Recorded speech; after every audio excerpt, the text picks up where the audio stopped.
चलिए आज बात करते हैं जन विश्वास बिल की। ये एक बहुत बड़ा कानूनी बदलाव है जिसका सीधा सीधा मकसद है भारत में जो छोटे मोटे उल्लंघन होते हैं ना, उनसे निपटने का तरीका ही बदल देना, खासकर जेल जाने के डर को खत्म करना।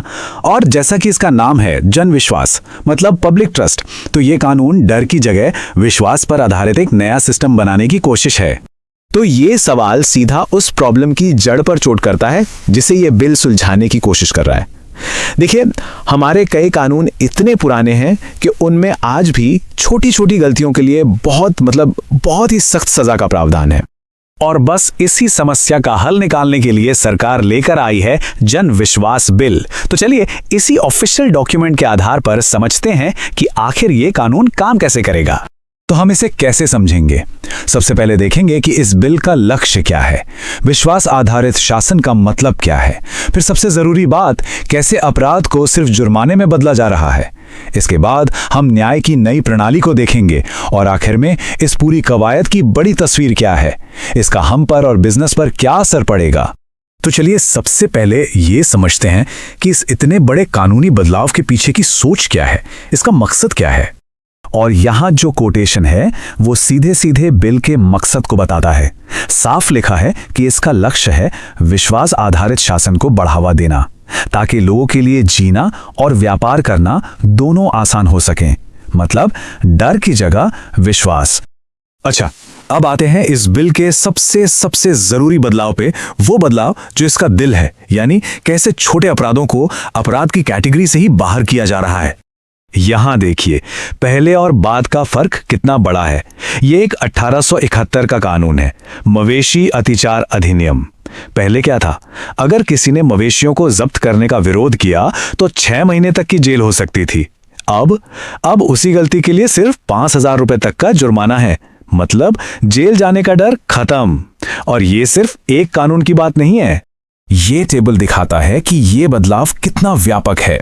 ये बिल दर्जनों ऐसे कानूनों को बदल रहा है।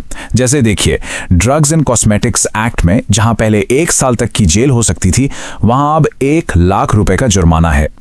कोर्ट फीस एक्ट हो या इंडियन सक्सेशन एक्ट, हर जगह एक ही पैटर्न है, जेल की जगह अब सिर्फ जुर्माना। तो सवाल उठता है कि अगर ये मामले क्रिमिनल कोर्ट में नहीं जाएंगे तो इन्हें सुनेगा कौन, फैसला कौन करेगा? इसके लिए बिल एक बिल्कुल नया स्ट्रीमलाइंड सिस्टम बना रहा है। और यह सिस्टम काम कैसे करेगा? देखिए, सबसे पहले एक एडजुडिकेटिंग ऑफिसर यानी न्याय निर्णयन अधिकारी नियुक्त होगा जो मामले की जांच करेगा। फिर वो सुनवाई के बाद जुर्माना लगाएगा। अगर कोई इस फैसले से खुश नहीं है तो वो एक अपीलेट अथॉरिटी के पास अपील कर सकता है और फिर ये अथॉरिटी आमतौर पे 60 दिनों के अंदर अपना आखिरी फैसला देगी।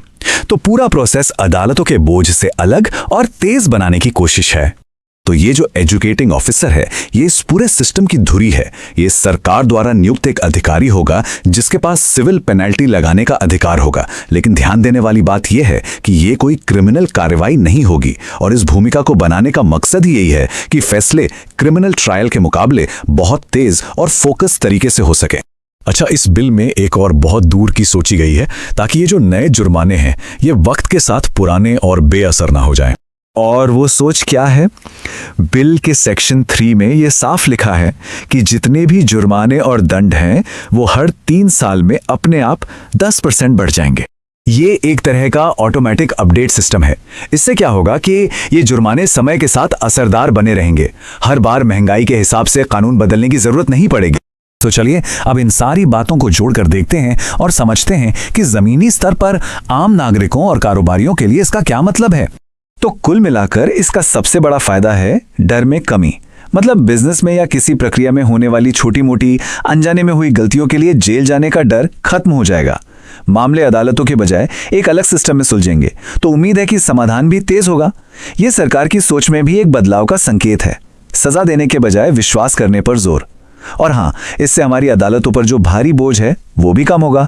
और जब कानूनी जोखिम कम होंगे तो व्यापार करना बेशक आसान हो जाएगा।